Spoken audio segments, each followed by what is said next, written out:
Maharashtra TV9 news, संकल्प सर्वसामान्यांच्या हिताचा। रस्त्याने जाणाऱ्या तरुणाला अडवून लुटण्याचा प्रयत्न केला असता तरुणाने विरोध केल्यावर लोखंडी वस्तूने डोक्यात घाव घालून जखमी केल्याचा प्रकार विमाननगर येथे घडलाय।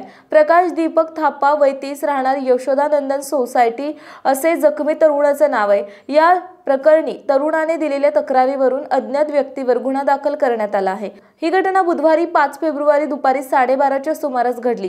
पोलिसांनी दिलेल्या माहितीनुसार तक्रारदार विमाननगर परिसरातील यशोदानंद सोसायटी येथे सुरक्षा रक्षक म्हणून नोकरी करतो आणि तेथेच राहायला आहे। कामानिमित्त तरुण सोसायटीच्या बाहेर गेला होता। त्यावेळी अज्ञात तरुणाने त्याला अडवले आणि तुझ्याकडे जे आहे ते मला काढून दे असे बजावले। अज्ञात व्यक्ती लुटण्याच्या बहाण्याने तरुणाचे खिसे तपासत असताना तरुणाने त्यास विरोध केला। या व्यक्तीने तरुणाच्या डोक्यामध्ये जड लोखंडी वस्तूने मारले। त्याने तरुणाला दुखापत झाली। विमानतळ पोलीस पुढील तपास करतायत। आपल्या परिसरातील महत्त्वाच्या बातम्या पाहण्यासाठी महाराष्ट्र TV9 न्यूज चॅनलला YouTube वर सबस्क्राइब करा आणि बेल आयकॉन प्रेस करा।